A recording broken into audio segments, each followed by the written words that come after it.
Өзі ойлаймын сіздер бір қатты бір андай бір туысқандық не ғой, бірақ бір-біріңізді іздеулеріңіздің өзі бізге, жастарға, келер ұрпаққа бір өсиет қой.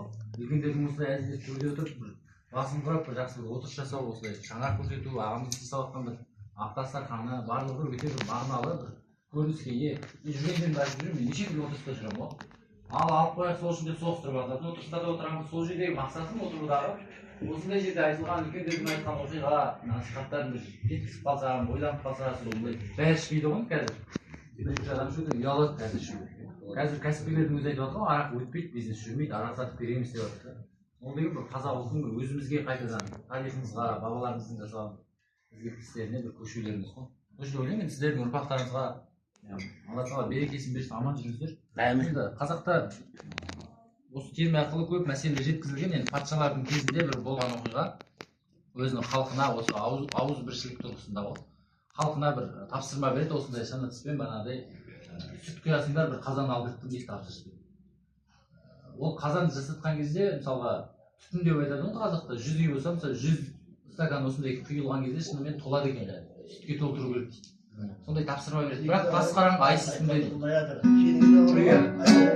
Сондай бір тапсырма береді. Сол бір туынды, Қарағанды деген жерде Дидар Хамит деген айтыскер ақынды білесіздер. Сол кісі айтыста осыны күштетіп айтқан ойлан алаш деген туынды. Сол патшаның жарлығы туралы қалғанса.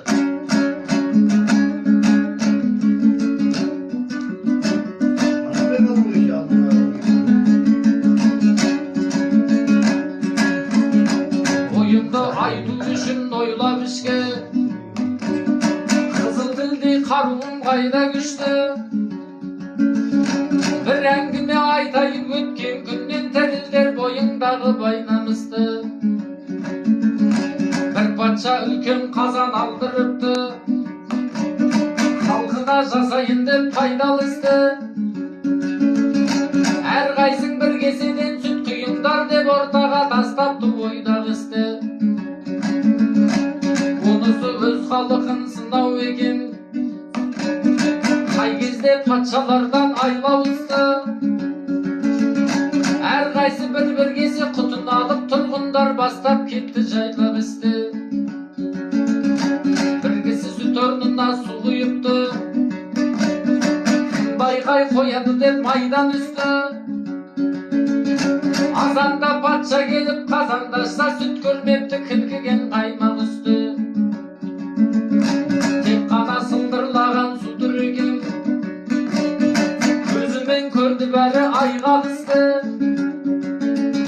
Мен құйғаннан ештеңе өзгермес деп әр адам жасапты ғой айла күшті.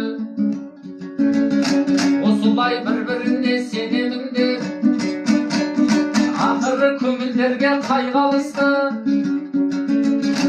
Қазаққа да осындай күн туып тұр, тұнықты алмау керек лайлап ішке. Бүйректей бөлшектенген талай жұрттың басынан бағытайып байрақ ұшты. Бір патшаның қолынан не келеді, алашым бірлігін